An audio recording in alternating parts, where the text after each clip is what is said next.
Oh, hi, you found us. We are Steph and Jen. We're both sleep consultants, we're both mums, and we're here to help you and your little ones get some much needed sleep. So, just a wee disclaimer before we begin. Anything that we discuss on this podcast is not medical advice. The discussions we will have are intended to give some guidance to parents that want it. However, every child is different, and as a parent, you will be the one that knows what is best for your child. If our chats help you, then that's amazing. But if you don't feel it resonates with you, or you're happy doing things your own way, then that's absolutely fine too. If things are working for you, don't feel you need to change anything. Welcome to the first episode of Mama Needs Sleep. So we just thought we'd start off the podcast by introducing ourselves and kind of telling you a wee bit about why we started the podcast, and then we'll kind of talk a wee bit about sleep training and what it is and what it's not. So Jen, do you want to introduce yourself first? Yeah, I'll go first. So I'm Jen. I'm a mum of two. I've got a 3.5-year-old son and an 8-month-old daughter. I am a registered nurse. I've been a registered nurse for 15 years, and I've always been really, really interested in sleep, partly because I'm a terrible sleeper myself and always have been, and also just, from a kind of medical background, there's very few mental or physical health conditions that don't have some sort of impact on sleep. And then when I fell pregnant with my first child, I had the most horrendous pregnancy insomnia. And the whole way through the pregnancy, people kept saying to me, get as much sleep as you can right now, because when baby comes, you won't get any sleep. And I was thinking, well, I'm averaging about 45 minutes a night at the moment, so I don't really have the room to get much worse. And so I started looking into kind of infant sleep and what to expect and how to manage it. And like that, I just found it so interesting. And so once I had my baby and was on maternity leave, I trained as a sleep consultant. And so set up a little side hustle. So I have a business, We Sleepy Ones, and I basically provide sleep support to parents for little ones, either from newborn right through to about 5 years old. And I currently do that on the side, as well as my main nursing job that I do part-time as well. My little boy, he was about 7 months when I trained as a sleep consultant, and he was my guinea pig. So he kind of wasn't a terrible sleeper to begin with, but didn't nap at all, and certainly didn't sleep all through the night.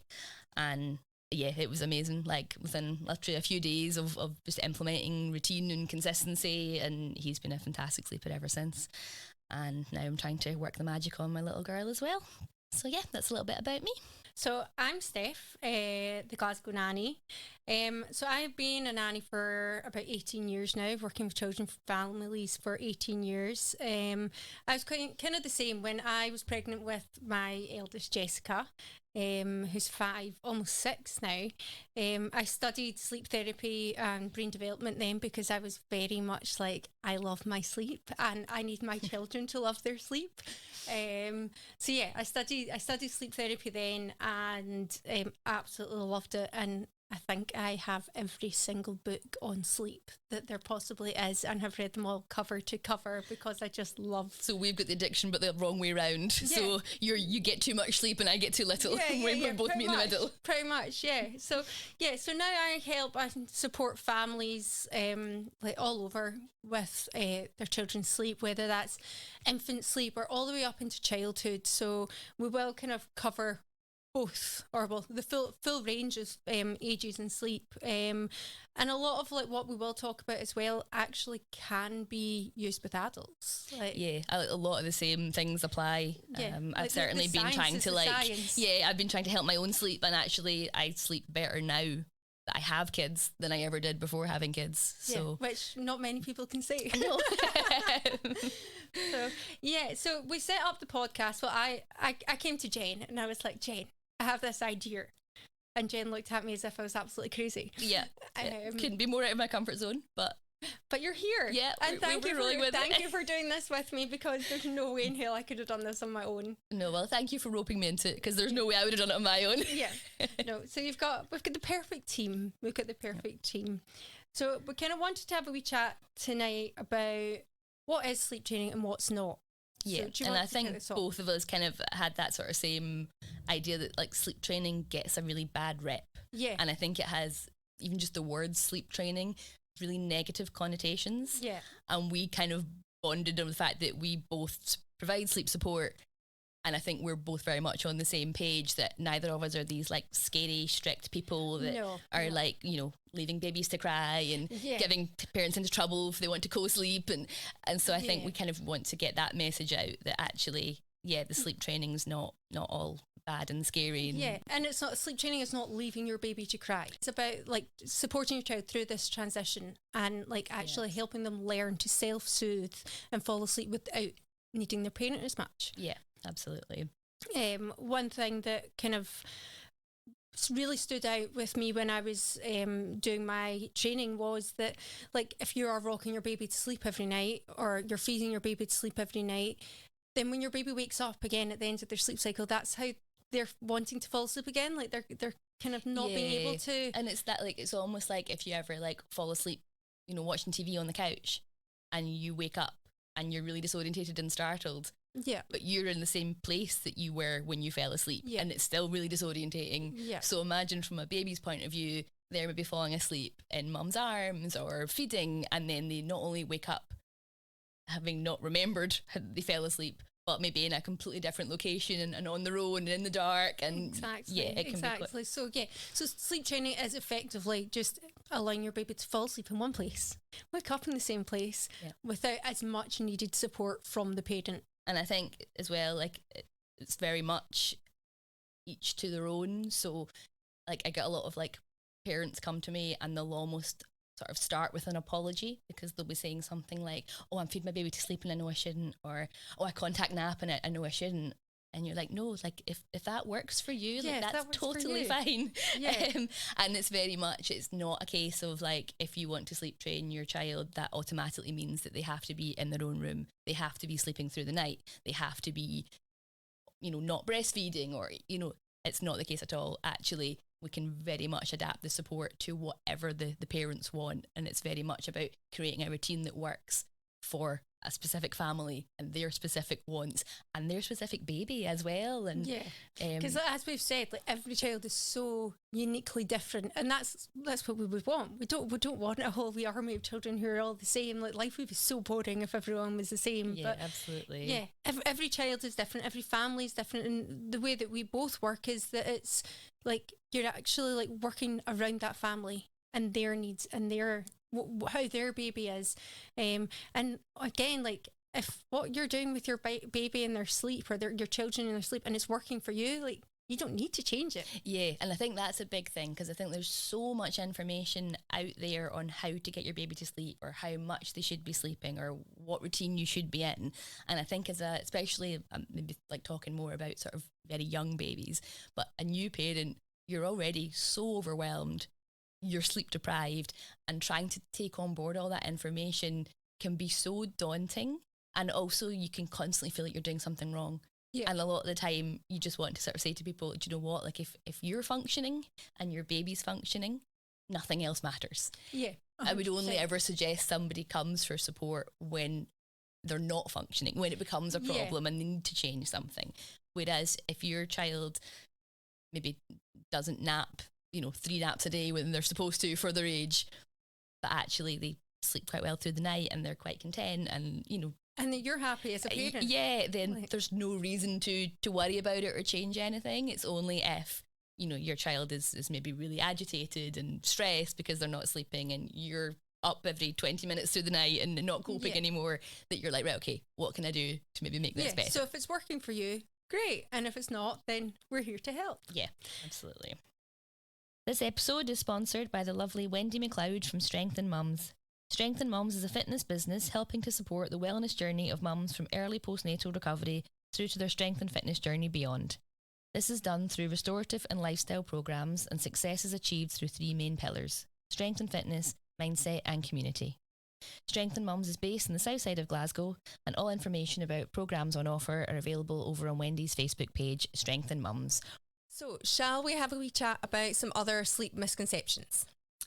So a big one I think we always hear, and it's usually from grandparents or aunts and uncles, is tire the baby out and then they'll sleep well at night.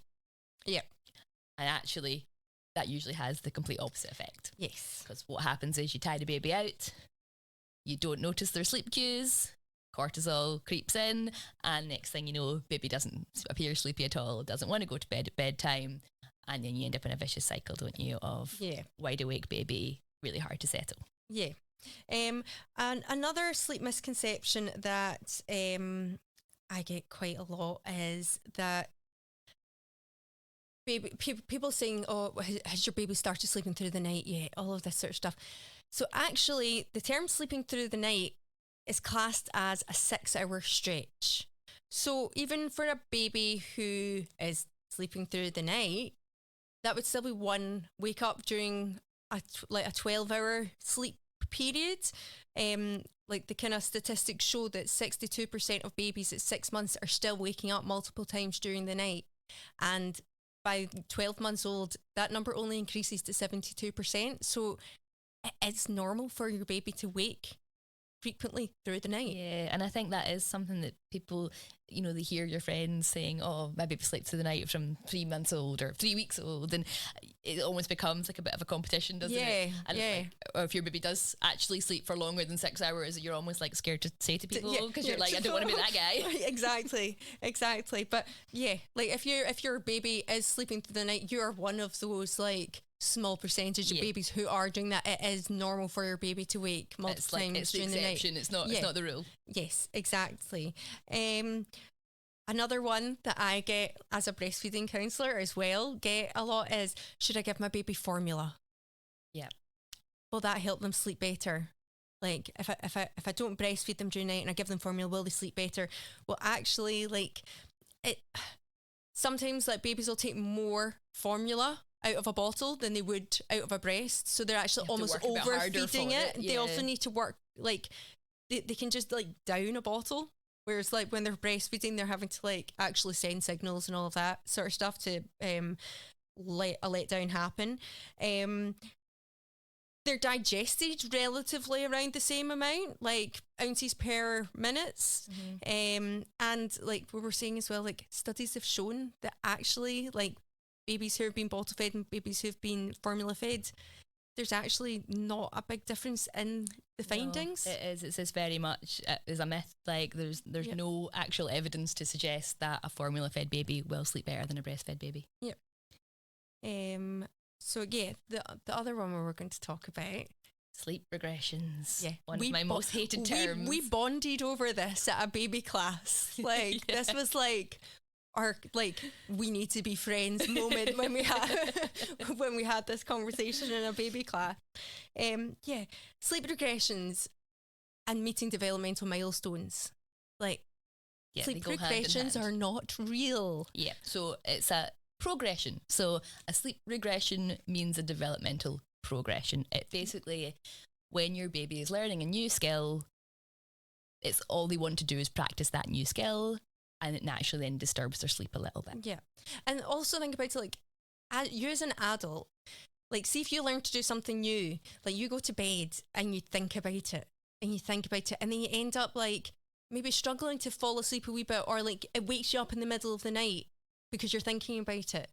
Like, and it's like the same for babies. I think the most common one that everyone talks about is the 4-month sleep regression. But at a 4 months old, there's so much going on for a baby. Yeah. And they're starting to roll, and they're starting to interact more with the world around them, and they're like little sponges, and they're taking so much on board in the time they're awake that suddenly they've got lots of new skills they want to try out when it's time to be asleep. And then come 6 months, they're starting to sit up. They're starting to look for food. Like they want solids. Like they're kind of, a lot of babies by the time they get to 6 months are like really ready for it. And they kind of can go from that, like just being on milk to being on 3 meals a day really, really quickly because they're ready for it. 8 to 10 months, we start to crawl. Yep. 12 months, you've maybe got some walking happening. Yeah. So if you think about it, like if your baby's round about that time or that age, like look for wee cues that they're maybe starting to kind of roll one way, or they've already been able to roll one way and now they're starting to roll another way, or like are they sitting up independently? Are they guzzling more milk than they normally would? Like, and you can probably find a sleep regression at any age, because babies will hit these milestones at different ages. But the key thing is, watch your own little one, and if you are thinking that yes, all of a sudden their sleep's pattern has changed. Is it because they're learning something new? And if they are, maybe give them a chance to practice that skill before you put them down. So if you think that they're on the verge of crawling, let them have some sort of tummy time right before bed and almost let them get it out of their system. Yeah, yeah. So we thought to end each podcast where we're going to share one parenting fail and one parenting hack. So Jen, do you want to share your parenting hack? I'll take the fail this week. Okay. So yeah, we'll just do one about each week. So, and if other people have any hacks or fails of their own that they want to send in, and we'll share all the best ones. So I'll go first then. So parenting hack of the week. I currently have a very wriggly 8-month-old, and nappy changes, which used to be a nice calm pop her down on the mat, changer, no issues experience, is now chasing her around the room because she's rolling all over the place and you're wrestling her into a nappy. So my hack of the week is the leg over technique. So what I'll do is put her kind of horizontal in front of me, put my leg over her like a seatbelt, so no weight on her, like just literally like a little leg bridge, and it just holds her in place so that she can't roll from side to side for the couple of minutes I can quickly get a nappy on without any disasters. That sounds such a, like, I've been a nanny for 18 years. How did I not know this? Life-changing. Yeah. I'll need to try that one out. Emily's still in nappies, so yeah, I'm going to give that one a try. So yeah, I'll go for the parenting fail, which is very, very raw. Very fresh. Very, very raw and very fresh. Yeah, so tonight, spaghetti bolognese night in my house. I think you can all hear it in my voice. We thought we tidied it all away. No, there's still some on the hob. I went to get ready to come and record this episode, went back into the kitchen, and I had a red kitchen. It was everywhere. It was in her hair. It was in the cupboards. It was in the floor. I actually was like, what on earth am I going to do? I need to clean this up really quickly before I can leave. Ended up picking up Jen late. We had to text Curtis on our way here, and we actually got here like not too late, but yeah. What stage your kitchen you're going home to though? Yeah, like, sorry, Nick. So there is some sleep myths, and hopefully we've busted them for you. So that's basically a kind of brief introduction to us and a little bit about sort of sleep training, sleep myths, kind of what our day job is all about in terms of as sleep consultants, the kind of things that we do, the kind of things we talk about and support parents with. Our plan for this podcast is to be releasing an episode once a week. I think we'll probably aim for Sundays. Yep, Sunday evenings. And we will initially we'll try and cover the kind of most common sleep topics, but we would really like it if people have specific sort of themes that they want to know more information about. Let us know, send us a message over on our Instagram, and we can sort of tailor episodes to the needs and wants of our listeners. Yeah. Also, the more people that listen, it might mean that in the future we can start getting on some fancy specialist guests to come and give us more detailed information if there's things that people want to know more about. Yep. We're also planning to keep these podcasts relatively short. Like, we're mums. We know you don't have very much time to listen to podcasts, so we're thinking when you're out for a walk, trying to get that pram nap, when you're up during the night feeding, or you're just kind of locked yourself in the bathroom for 10 minutes so that you can actually get some peace. Like, you're multitasking. We're thinking about you. Making dinner. You've maybe got a baby on the hip, but you're trying to block out the noise of the toddler in the background. Yeah, we're thinking about you when we're recording these. So, have a listen, share with your friends. Thanks for listening. If you would like us to cover anything or you have any questions, please get in touch through our Instagram at mama.needs.sleep. Our inbox is always open.